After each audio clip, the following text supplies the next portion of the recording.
Olá!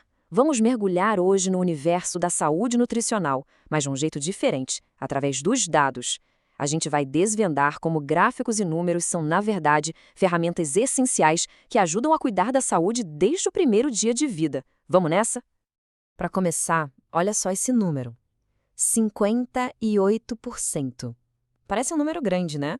E ele representa algo que é simplesmente fundamental na história de uma vida. Pois é, o estado nutricional da mãe pode impactar em até 58% o peso do bebê quando ele nasce. Isso só mostra que a avaliação nutricional é uma jornada que, na verdade, começa bem antes do parto. É ali que se constrói a base para uma vida toda. Então, claro, nosso ponto de partida é a gestação. Vamos dar uma olhada nas ferramentas que os profissionais de saúde usam para monitorar de perto esse período que é tão crítico para a saúde da mãe e do bebê. Por muito tempo, a principal ferramenta foi um gráfico, um só, desenvolvido pelo pesquisador chileno Atalá. A ideia era simples: colocar no papel o IMC da gestante a cada semana e, com isso, ter um guia visual para saber se o ganho de peso estava indo bem.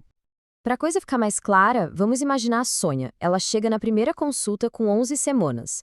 O IMC dela é de 23,5. Quando a gente marca isso no gráfico, o ponto cai bem ali na faixa verde, sabe? A área considerada de peso adequado.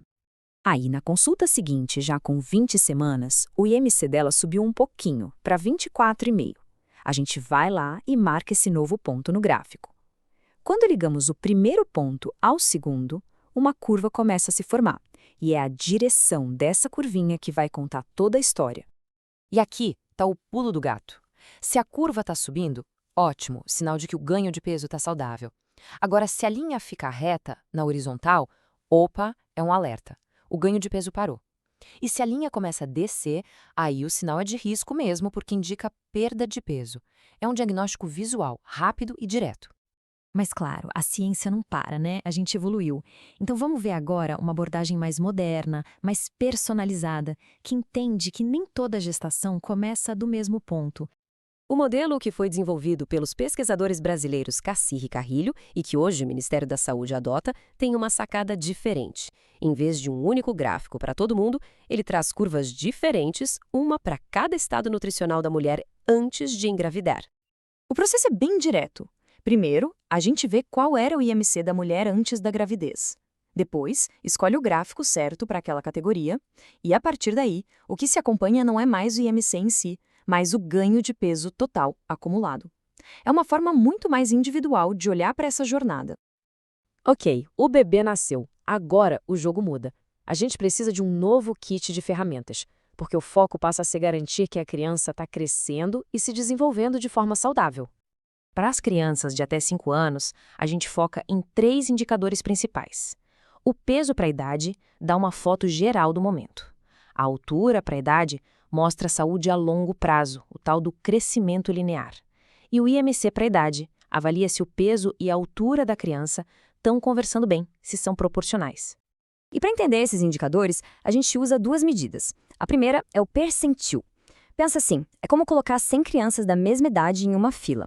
Se uma criança está no percentil 75 de altura, quer dizer que ela é mais alta que 75 daquelas 100. É bem intuitivo, fácil de entender. A segunda medida é o Score Z. Esse nome é um pouco mais técnico, mas a ferramenta é super poderosa para o diagnóstico clínico.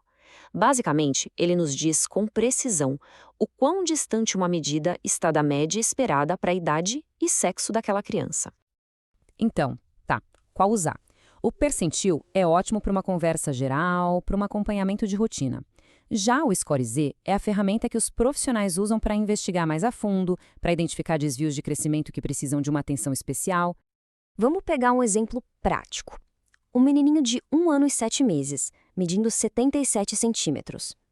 Quando a gente joga essa informação no gráfico de altura para idade, o pontinho dele fica lá embaixo, abaixo da linha que marca o Score Z de -2. E o que isso significa? É aqui que está a parte mais importante. Isso não é um rótulo para a criança, é um sinal. A análise está dizendo, olha, essa criança tem baixa estatura para a idade dela. E esse é o ponto de partida para investigar o porquê e, se for preciso, agir. É um monitoramento para prevenir problemas lá na frente. Bom, vamos avançar mais um pouco no tempo. Chegamos na adolescência, uma fase que é um verdadeiro turbilhão de mudanças. E a avaliação nutricional, claro, precisa acompanhar esse ritmo. O ponto fundamental aqui é que a idade que está no documento de identidade já não conta a história toda. Um adolescente de 14 anos pode estar no comecinho da puberdade, enquanto o outro, com os mesmos 14 anos, pode estar quase no final. Então a avaliação precisa levar em conta o estágio de maturação do corpo. É por isso que outras medidas entram na jogada. Os estágios de Tanner, por exemplo, ajudam a gente a entender em que pé está a maturação física. A circunferência abdominal mede a gordura que fica na região central do corpo, um indicador de saúde super importante. E até a circunferência do pescoço está surgindo como uma medida simples para avaliar risco metabólico. E tudo isso que a gente conversou nos leva a uma ideia central. A avaliação nutricional, seja em qual fase da vida for, não é sobre julgar ou colocar carimbos em ninguém. O objetivo é usar dados para acompanhar de perto de forma proativa e, assim, garantir um futuro com mais saúde. E para fechar, fica aqui uma reflexão. Conforme a gente coleta mais e mais dados e eles ficam cada vez mais detalhados, a pergunta que fica no ar é como a gente pode ir além do simples acompanhamento e usar tudo isso para criar planos de nutrição totalmente personalizados para cada pessoa desde o primeiro dia de vida. O futuro da nutrição com certeza está nos dados.